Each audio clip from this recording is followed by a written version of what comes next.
लाइरबा पुंसी हाइबसिदबु होटनाबदि लेपा यादे तुमिना सुदन रैथोकपसु यादे रानी मसक मतौ यावना फजबी सुबा नोंबा कनबी लेसाबी अमने ममादि लेखिद्रे महाकिनि हाइबदा मपा असोनबा अमगा मौपा अमगा लेरमी मौपा अदुगी लाइरिक तमनबसु माना होटनाजरमी मपागी हिदाक लांथक लैनबसु होटनाजरमी महक दुकान मचा अमा फमजदुना पोचै मसाना साजबा फिरोसिंग योंदुना युम अदुबु पुरमी मी अयाम्बा मागी दुकानदगी पोचै लेनरमी माना सावा फिरोसिंगसु मीना यामना पामनरमी खुल अदुगी प्रधान तोमालगी नुपी अदुसु माना साजबा फीसिंग अदो सेट चारमी यामनासु खोइदाजरमी प्रधानगी नुपी मेमीना नुपा येंगो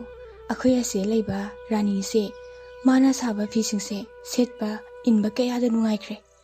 आइदी अंगांगसिना साबसिंगसे लोइना हेक पामे होइने नुपी अंगांगदो सुबा नोंबसु यामना कंजै हाय माना युमदुसु पुजरीबो ओइरा मालेने होइ नुपा माना पुजरीबने ओंथोकना फग्रबा अंगांगनिदा सोमदना रानीना आइदी नसीसे दुकानगी पोचे खरसु बाजारदगी लेरुदबा याररोय बाबा सिबु हवत्रिबा जाला पुंगसिदि थेंगे चाकसु लोइरगा लेरबनी बाबादो अमुता हगदोलुखिगे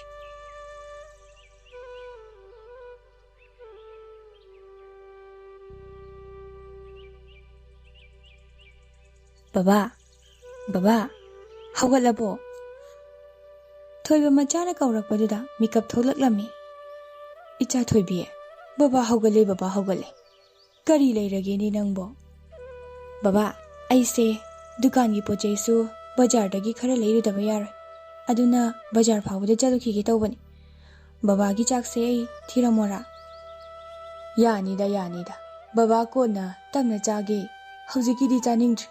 नंगना चटकनी हाबदो अदु हाना चथोकलुरो होय बाबा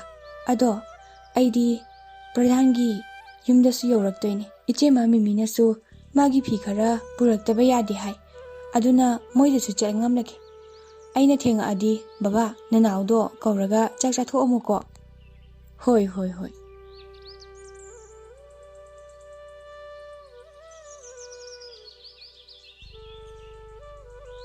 हैमा रानी नंगबु कदाय चतोइनो इने आई बाजारदा चलुगे तौबने अदुगा इचे मामी मिगिसु फी खरा पुरुओना हाइरे अदुसु थिलुगेना तौबन होय फरे चलुरो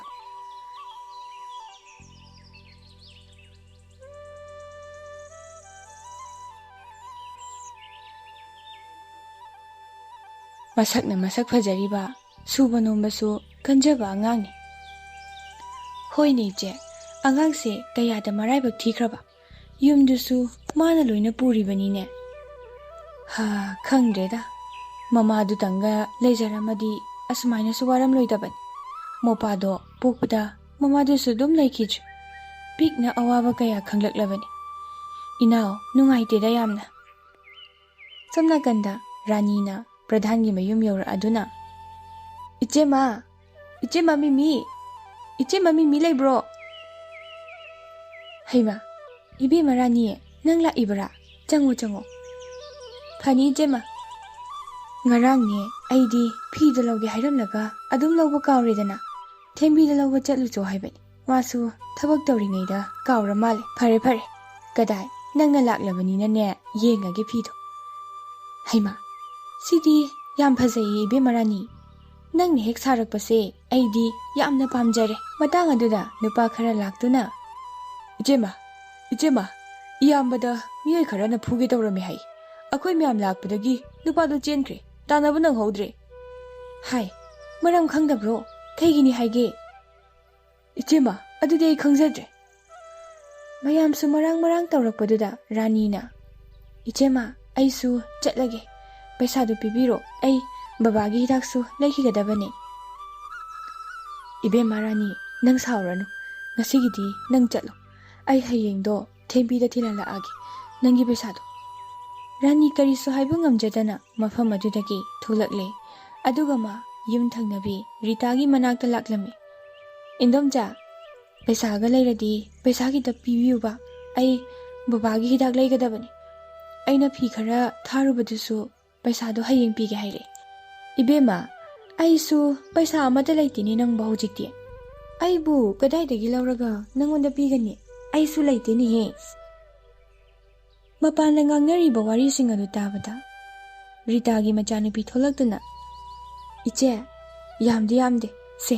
ꯑꯩꯉꯣꯟꯗ ꯂꯩꯕ ꯈꯔꯁꯦ ꯄꯨꯔꯒ ꯂꯩꯔꯣ ꯏꯆꯦꯒꯤꯗꯣ ꯅꯅꯥꯎꯕꯤ ꯑꯩ ꯅꯪꯒꯤ ꯄꯩꯁꯥꯁꯦ ꯊꯨꯅ ꯑꯃꯨꯛ ꯁꯤꯡꯂꯛꯀꯦꯀꯣ ꯑꯩ ꯌꯥꯝ ꯅꯨꯡꯉꯥꯏꯔꯦ ꯑꯗꯣ ꯏꯆꯦ ꯑꯃꯨꯛ ꯆꯠꯂꯨꯈꯤꯒꯦ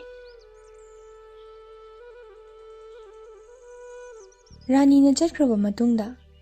ꯏꯃꯥ ꯀꯔꯤꯒꯤꯅꯣ ꯅꯪꯅ ꯂꯩꯇꯦ ꯍꯥꯏꯔꯤꯗꯨꯕꯣ ꯏꯆꯦꯁꯦ ꯃꯄꯥꯒꯤ ꯍꯤꯗꯥꯛ ꯂꯩꯒꯅꯤ ꯍꯥꯏꯖꯔꯤꯁꯦ ꯃꯇꯦꯡ ꯄꯥꯡꯕꯤꯕꯗ ꯀꯌꯥꯝ ꯀꯥꯏꯒꯦ ꯃꯥꯅ ꯀꯩꯁꯨ ꯄꯩꯁꯥꯗꯣ ꯍꯥꯠꯂꯒ ꯆꯠꯈꯤꯗꯧꯕꯁꯨ ꯅꯠꯇꯤꯌꯦ ꯌꯥꯝꯅ ꯌꯥꯝꯕ ꯄꯩꯁꯥꯗꯣ ꯅꯠꯇꯕꯗꯨꯕꯨ ꯑꯗꯨꯝ ꯁꯤꯡꯂꯛꯀꯅꯤꯌꯦ ꯏꯆꯦꯅ ꯔꯥꯅꯤ ꯄꯩꯁꯥ ꯈꯔꯗꯨꯅ ꯌꯨꯝꯒꯤ ꯄꯣꯠꯆꯩ ꯏꯟꯁꯥꯡ ꯅꯥꯄꯤ ꯈꯔꯁꯨ ꯂꯩꯔꯝꯃꯤ ꯑꯗꯨꯒ ꯃꯄꯥꯒꯤ ꯍꯤꯗꯥꯛꯁꯨ ꯂꯩꯔꯝꯃꯤ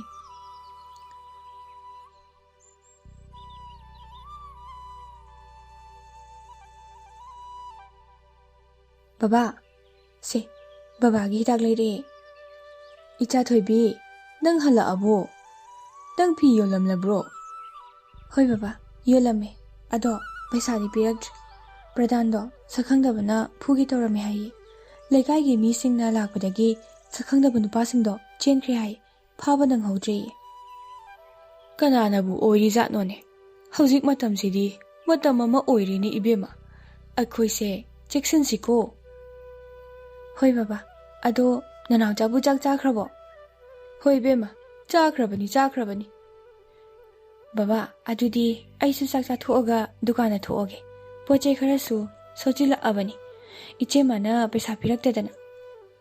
ꯄꯩꯁꯥ ꯄꯥꯏꯕ ꯃꯣꯏꯅ ꯄꯤꯊꯣꯛꯅꯤꯡꯗꯕꯁꯤꯗꯤ ꯄꯤꯊꯣꯛꯅꯤꯡꯗꯦꯗꯀꯣ ꯂꯩꯇꯕ ꯑꯩꯈꯣꯏꯗꯤ ꯍꯤꯡꯕ ꯂꯨꯔꯦꯅꯦ ꯕꯕꯥ ꯏꯆꯦꯃꯗꯣ ꯃꯣꯏ ꯃꯌꯨꯝꯗ ꯊꯣꯛꯂꯤꯕꯗꯨꯅ ꯇꯧꯔꯤꯅꯤ ꯃꯔꯥꯡ ꯌꯥꯝ ꯇꯧꯍꯧꯋꯦ ꯄꯤꯖꯔꯛꯁꯅꯤꯗ ꯁꯣꯏꯗꯅ ꯑꯗꯣ ꯑꯩ ꯑꯃꯨꯛ ꯆꯠꯂꯨꯈꯤꯒꯦꯀꯣ ꯕꯕꯥ ꯍꯣꯏ ꯆꯠꯂꯨꯔꯣ ꯑꯁꯨꯝꯅ ꯔꯥꯅꯤꯁꯨ ꯗꯨꯀꯥꯟ ꯑꯗꯨ ꯐꯝꯗꯨꯅ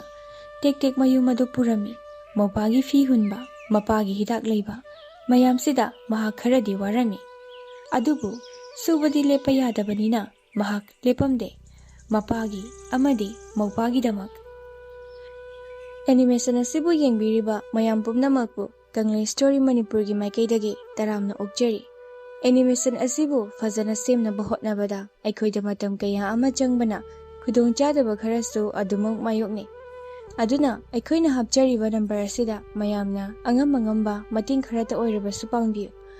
ꯑꯩꯈꯣꯏꯒꯤ ꯆꯦꯅꯦꯜ ꯑꯁꯤꯕꯨ ꯍꯦꯟꯅ ꯁꯄꯣꯔꯠ ꯇꯧꯕꯤꯔꯝꯃꯨ ꯑꯩꯈꯣꯏꯁꯨ ꯃꯌꯥꯝꯒꯤꯗꯃꯛꯇ ꯅꯨꯡꯉꯥꯏꯔꯕ ꯑꯦꯅꯤꯃꯦꯁꯟ ꯀꯌꯥ ꯑꯃ ꯄꯨꯗꯨꯅ ꯂꯥꯛꯆꯒꯦ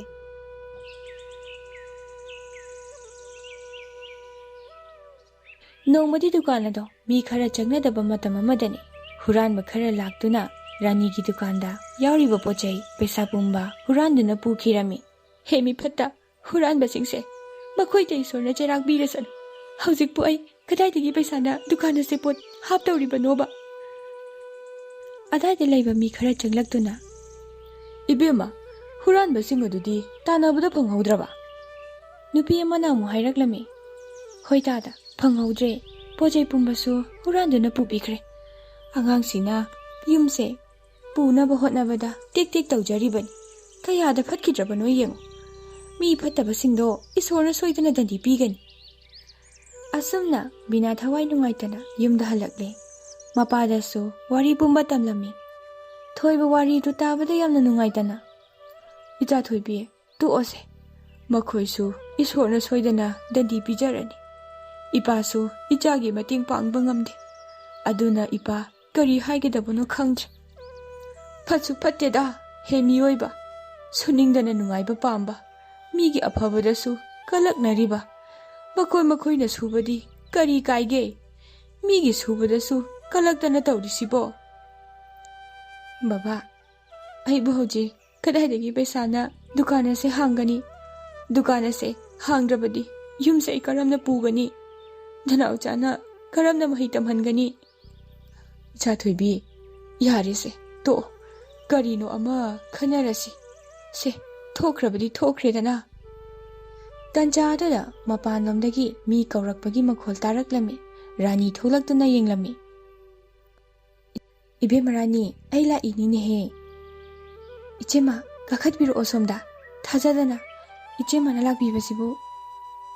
Rani, ai nangi wari pumba tari. Ai nungaimandadana hekta laklabani. Huranba misingdusu athubada phanaba haikrabani. Kasu warurunuse. Ado, Ichema na laise, nangi phigi paisado piramage tawbani. Hoi Ichema. Ado, nangi phigi paisadubu kayano ne? Ichema, lupa lising ama khaktani. Oh, phare phare. Se, lupa lising ama silaur.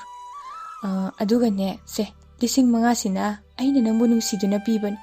Sina, nangi poche khara lainaro. Yarani da Ichema. Dumain tawbigano, ai paisa silauba ngamjaro. Haima, se, lausilo, aina nangbu nungsiduna pibani. Nangi hona jabaduda, Ichema payment kiduna tawbani. Hona gadabani, inaw sidi. Hona bale payade ko, hoi Ichema.